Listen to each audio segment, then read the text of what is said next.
بسم الله الرحمن الرحيم كلنتي wanaagsan khiyaarta nala socota meel kasto oo dunida ka joogtaan ku soo dhawaada 8 taxliil kale oo aan guud ahaanteed ba ku la fogorayno xaaladda ka taagan gobolka Bariga Dhexe maalintii lixaad dagaal culus ayaa ka soconaya gobolka Bariga Dhexe maantana wax kasta waxay ka gudbeen xakamihii ilaalinayay marka la fiiriyo sida ay wax u socdaan halka dagaaladu ay gaareen iyo waliba beegsiga kaabayaasha loo yaqaan albuniya taxtiya ama waxa la yiraahdo kaabayaasha dhaqaalaha ee wadanka Iran iyadoo Iranna ay bixisay jawaab aad u kulul maanta gudaha wadanka Iran weerar ayaa lagu qaaday garoomo diyaaradeed dekado iyo sidoo kale bundooyin muhiim u ahaa nolosha iyo socodka dadka rayidka tirada dhimashada Iiraaniyiintu aad ay u badatay daawacana ilaa iyo 500 oo ruux ayuu iminka gaaraya sida ay ku waramayaanba qaar kamida mas'uuliyiinta ugu sareysa ee dawladda Jamhuuriyadda Islaamiga ah ee Iran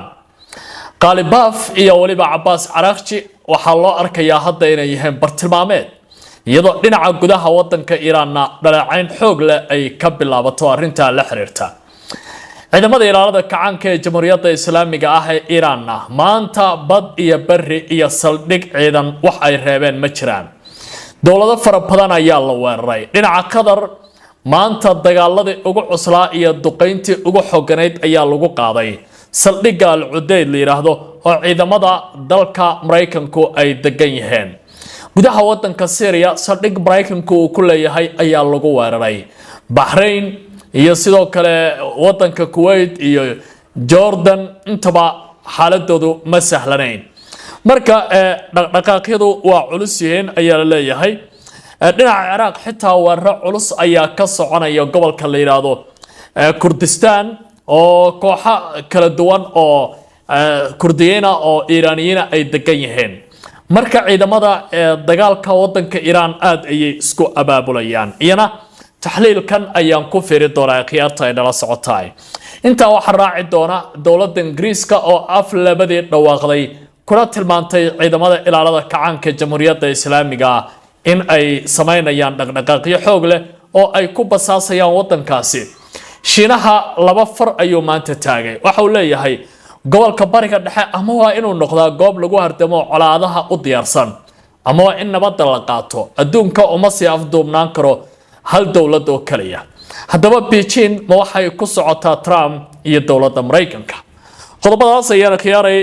qaada dhigi doonaa iyo wararkii ugu dambeeyay halka iminka ay wax marayaan duqeymaha culus iyo waliba dhaqdhaqaaqyada aadka u xoogan Cabdicasiis Barrow ayaan ahay YouTube ka subscribe saara share gareeya like na saara muuqaalkan aad baad u mahadsantiin wararka si kooban ayaan u dul mari doonaa maadaama ay daqiiqad kasta wax isbedeli karaan oo xaaladda gobolka Bariga Dhexe aad u taagan tahay haddii aan ku hormaro tabinada tooska ah uu sameeyo telefishinka Al Jazeera waxa la leeyahay ciidamada badda ee Mareykanka ayaa hadda waan idila hadlayo weerar xoogan ku qaaday baa la yiri saldhigga Mareykanka uu leeyahay kuwaas oo ku yaala waaxda badaha baa la yiri dhinaca Iran ayaa saldhigyo dhinaca ku qaaday Iran Mareykanku ay leeyihiin halkaas oo ay ku tilmaameen in laga soo abaabulayay weerarada dawladda Iran lagu qaaday saacadihii ugu dambeeyay Mareykanka udhiisa goobo ayuu calaamadeeyay u muuqanaya ciidamadiisa gobolku in ay ka feejignaadaan oo ay suuragal tahay in dawladda Iran ay weerar ku qaadaan Mareykanka maanta waxa uu sheegay in uu si weyn u naafeeyay dawladda Iran waa sida isaga uu leeyahay taliska dhexe ciidamada Mareykanka waxay adkeeyeen baa la yiri burburinta goobaha laga ilaaliyo badda ee wadanka Iran ciidamadiisu ay isticmaalaan ee ku taala Tash Bahar sida bayaan ka soo baxay ciidamada Mareykanka lagu sheegay waxay leeyihiin waxaynu burburinay goobaha ilaalada halka loo yaqaan Mina Shahiid oo ku taala Tash Bahar oo koonfurta wadanka Iran waxaan sidoo kale burburinay bay leeyihiin goobaha laga ilaaliyo dhaqdhaqaaqa badda ee ku dhirirsan xeebaha badda Amman ee dalka Iiraaniyiintu ay joogeen waxaan sidoo kale burburinay bay leeyihiin awoodda military iyo waliba dhaqdhaqaaqii doonyaha iyo maraakiibta wadanka Iran ee halkaasi dhaqdhaqaaqa ka wadatay sidoo kale Iiraaniyiinta waxa ay ku dhawaaqeen in ay wararka tilmaamaya Mareykanka in uu askar Iiraani maanta afduubtay gobolka inay yihiin kuwa aan sax ahayn oo warkaasi aan sal iyo raad toona lahayn sida ay hadalka u dhigeen go'dhow sida go'aankan lagu sheegay. haddii aan eego wararka kale hadda imaanaya iska soo daba dhacaya waxaa ka mid ah weeraro lagu qaaday gobolka Kurdistan wadanka Ciraaq gaar ahaan deegaano ku dhow magaalada Arbil iyo halka loo yaqaan Suleymaniya oo ay joogaan kooxo ka tirsan Kurdiyiinta Iiraan oo halkaasi saldhigyo ku leh ujeedadooduna ay tahay wadanka Iiraan ee halkaasi ka weeraraan. dowladda waxa la yiraahdaa Kurdistan oo Ciraaq ka tirsan waxa ay dalbatay si degdeg ah in loo joojiyo isku dhacyada iyadoo xukuumaddaasi eedeysa baa la yiri dowladda Iiraan weerarada ay ku hayso gudaha nidaamkaasi waxana ay soo jeediyeen in xiisadan hoos loo dhigo oo la yareeyo. isla Kurdistan wararka ka imaanaya 8 ka mid ah diyaaradaha iswada ayaa lagu soo waramayaa in saldhigyo kala duwan ee mucaaradka Iiraan ee Erbil ku leeyihiin ay weerareen. wariyaha telefishinka Al Jazeera oo goobtaasi jooga ayaa waxa uu leeyahay kooxaha mucaaradku waxa ay la kulmeen duqeyntii ugu xooganayd halka loo yaqaano Wadi Alna oo ku yaala waqooyi galbeed Erbil iyadoo halkaasi ilaa iyo 8 diyaaradood oo iswada oo ciidamada Iiraaniyiintu ay leeyihiin ay si weyn u garaaceen. dowladda Ingiriiska ayaa aflabadii qaylo dhaan furatay maanta waxana ay leedahay waxa dhibaatooyin xooggan oo amniga qowmiga wadankaasi Ingiriiska la xiriira sameynaya ciidamada ilaalada kacanka ee Jamhuuriyadda Islaamiga. dowladda Ingiriiska ayaa waxa ay ku dhawaaqday in ciidamada Iiraaniyiintu ay qalqal xooggan ku hayaan amniga qowmiga ah ee wadankaasi kadib markii xubno ka mid ah baarlamaanka ay iyo wasaaradda amuraha gudaha ay la kulmeen falal basaasnimo ah. waxana go'aankan lagu bedelay baa la yiri taageero kasta oo la siinayo ciidamada loo yaqaan ilaalada kacaanka Islaamiga inay tahay dambi wixii maanta ka dambeeya dhowr qof oo arintaasi lagu tuhmayana ay wajahi doonaan garsoorka wadankaasi Ingiriiska sida ay hadalkaasi u dhigtay dowladda Britain. ilaa iyo hadda eedaynta loo jeediyo ciidamada ilaalada kacaanka ee Jamhuuriyadda Islaamiga Iiraan kama aanay jawaabin oo dhaleecayntan waxay u eg tahay mid hal dhinac ilaa iyo hadda ka soconaysa. dowladda Kuwait-na war ayaa ka soo baxay waxna ay dhaleecayn u jeedisay maanta dhinaca dowladda Jamhuuriyadda Islaamiga Iiraan iyagoo ku eedeeyay in ay sameynayaan duqeyn kala duwan oo aan muhiim u ahayn taasoo lagu qaaday qaybo ka mid ah wadankooda. bayaanka waxaa lagu yiri dowladda Kuwait waxay si weyn u dhaleecaynaysaa weerarka lagu qaaday maxadada korontada taasi oo keentay baa la yiri dhibaatooyin ay soo gaaraan matoorada dabka dhalinayay waxna arintan ay ka dhigan tahay weerar cadawtooyo ah oo ay ku qaadayso dowladda Iiraan xarumaha korontada ee wadankeeda taasoo ka dhigan ku xadgudubka madax banaanida wadankaasi Iiraan. hay'adda badaha ee Britain waxa ay ku dhawaaqaysaa in hadda ay jiraan shil maanta ka dhacay bariga xeebaha wadanka Oman iyadoo halkaasi lagu soo waramayo in weerar lagu qaaday mid ka mid ah maraakiibta ganacsiga ee halkaasi isticmaalaya.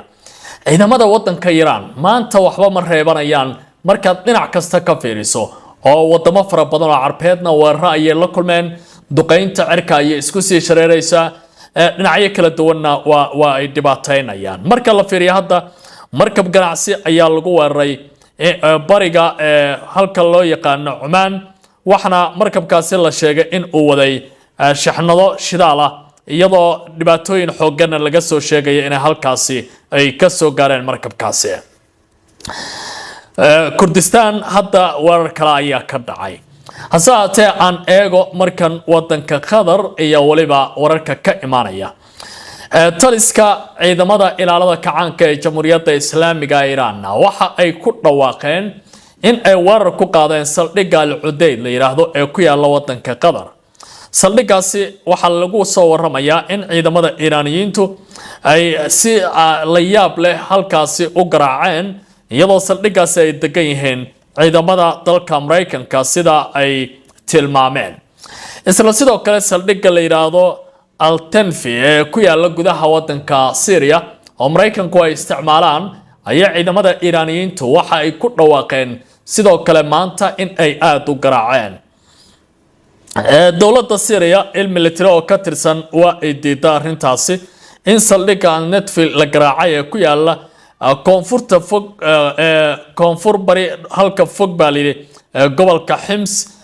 in aanay wax weerar la kulmin kadib markii Iiraan ay ku dhawaaqday in ay duqeymo istabajooga ay la kulmeen dowladda Syria ee Ahmed Sharac uu hogaamiyo waxay isku dayaysaa dhacdaas inay qariso laakiin xaaladdu aad ay u adag tahay dhinaca kale isha Syria waxa ay sidoo kale leedahay waxa jira dhaqdhaqaaqyo military oo ka soconaya saldhiggaasi la yiraahdo Al-Tanfi dhinaca kale militariga Mareykanka ayaa goor hore lagu soo warinayaa in ay ciidamo badan ka saareen saldhiggaasi bartamihii bishii February aynu ka soo gudubnay markii dagaaladu ay halkaasi ka bilaabmayeen maanta xarumihii tamarta ee wadamada Carabta waxba ka socda dhinaca Kuwait aad bay arrintaasi maanta u garaaceen baa layidhi ciidamada Iiraaniyiinta